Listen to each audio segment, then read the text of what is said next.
السلام علیکم۔ امید کرتا ہوں کہ آپ سب بخیر عافیت ہوں گے۔ آج کے اس لیکچر میں ہم نظم اور بالخصوص جدید نظم پر گفتگو کریں گے، اور نیکسٹ لیکچر میں انشاءاللہ پھر جدید نظم گو شعراء پر، ان کی نظموں پر ہم ڈیٹیل سے بحث کریں گے۔ نظم پہلے جانتے ہیں، پھر جدید نظم کی طرف آتے ہیں۔ نظم عربی زبان کا لفظ ہے۔ نظم کے لفظی معنی ہیں پیرونا، جیسے موتی لڑی میں پروئے جاتے ہیں۔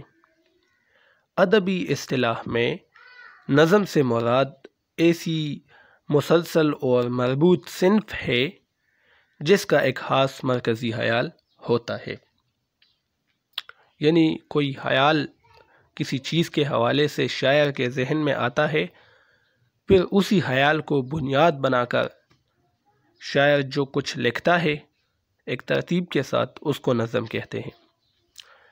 پوری نظم ایک وزن میں ہوتی ہے، جبکہ اس کے لیے ہیئت اور موضوع کی کوئی پابندی نہیں ہوتی، یعنی کوئی بھی موضوع ہو، سیاسی ہو، معاشرتی ہو، معاشی ہو، تاریخی موضوع ہو، جو بھی ہو، جنس بالکل حصہ ہے نظم میں، اس پر بھی بات ہو سکتی ہے۔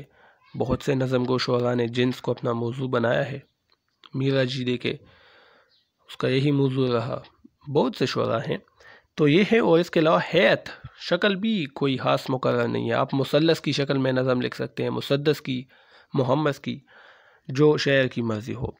نظم کے لیے تسلسل خیال ضروری ہے، یعنی خیال میں تسلسل ہونا چاہیے۔ اس کا مطلب یہ ہے کہ ایک ہی خیال ہو، ایک ہی موضوع پر مسلسل بات کیا جائے۔ ایسا نہیں کہ غزل کی طرح کہ ایک شعر میں ایک موضوع، دوسرے شعر میں کوئی اور موضوع، نہیں، ایک ہی تسلسل خیال اس میں ہوگا۔ نظم ایک محسوس مزاج کی حامل ہوتی ہے۔ اردو میں نظم کا بانی نذیر اکبر آبادی کو سمجھا جاتا ہے۔ نذیر اکبر آبادی سے پہلے بھی دکن، وہاں پر بہت سی نظم کی قسمیں، قصیدہ، مرثیہ، مثنوی، یہ سب نظم کی قسمیں ہیں، یہ تھی، لیکن باقاعدہ نظم گو شاعر جنہوں نے نظم کو ایک روایت بخشی تو نذیر اکبر آبادی ہیں۔ یہ ایک نظم ہے۔ ہیں لبریز آہوں سے ٹھنڈی ہوائیں، اداسی میں ڈوبی ہوئی ہیں گٹھائیں، محبت کی دنیا پہ شام آ چکی ہیں،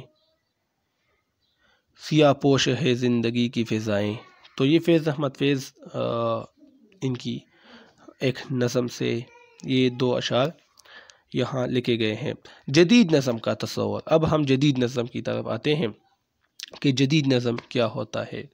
جب زندگی اور زمانے نے کروٹ لی، حالات بدل گئے، ملک میں نئے حالات اور وسائل پیدا ہوئے، سماجی و معاشرتی، تہذیبی، تعلیمی اور سیاسی میدان میں جب نئی تبدیلیاں آئیں اور اسی طرح سے نئے افکار و خیالات وجود میں آئے، تو اردو نظم کے روایتی اسلوب اور اصولوں میں بدلاؤ کی ضرورت محسوس ہوئی۔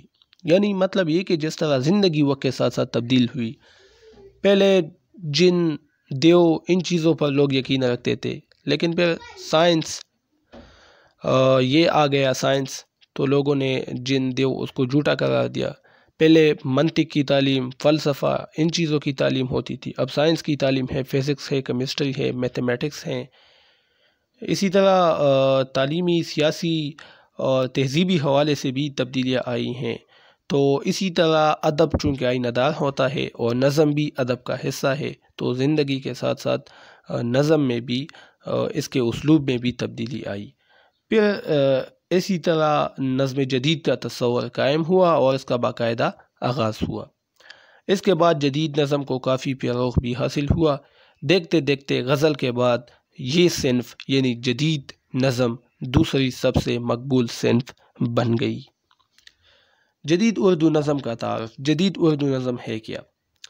موضوعاتی اعتبار سے دیکھا جائے تو نظم جدید وہ نظم ہے جس میں جدید دور کی زندگی یا کائنات کے مسائل، جذبات، احساسات و خیالات کی عکاسی کی گئی ہو، جدید دور کے مسائل جس میں پیش کیے گئے ہو، تو اس کو جدید اردو نظم کہتے ہیں۔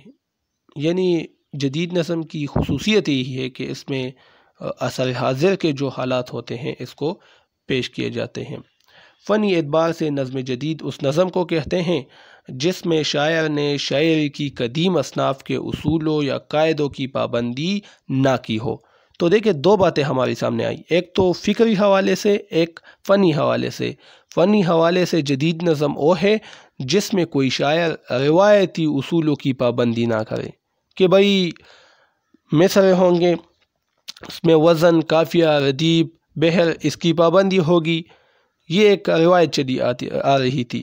نہیں، جدید نظم میں اس روایت کی کوئی پاسداری نہیں ہوتی، اس روایت کی کوئی پیروی نہیں ہوتی۔ تو یہ تو فن کے لحاظ سے۔ فکر کے حوالے سے، موضوعات کے، خیالات کے حوالے سے وہ یہ ہیں کہ پرانی نظمیں آپ دیکھیں تو اس میں کوئی اگر مثنوی ہے تو اس میں کوئی عشقیہ داستان ہے، مرثیہ ہیں تو رونے دھونے تک محدود ہیں، قصیدہ تو اس میں جھوٹ اور مبالغے سے کام لیا جائے۔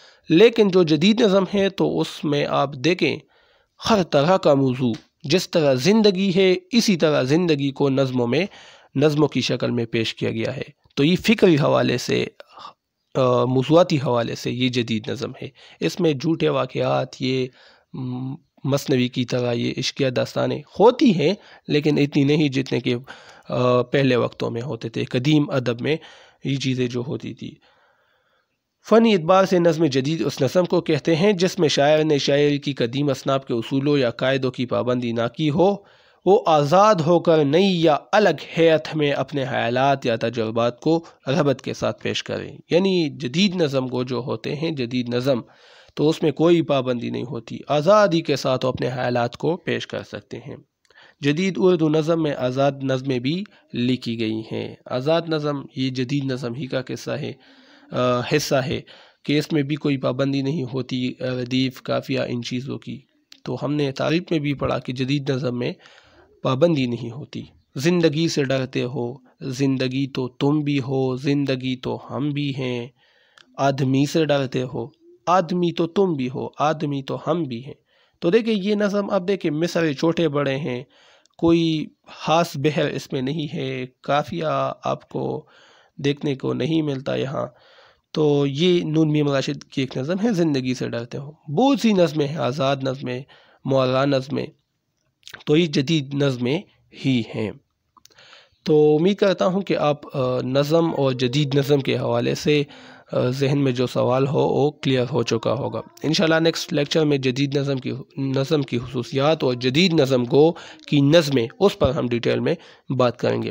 اب مجھے اجازت دیجیے، آج کے لیے اتنا ہی کافی ہے۔ نیکسٹ لیکچر میں انشاءاللہ پھر ملیں گے۔ اللہ حافظ۔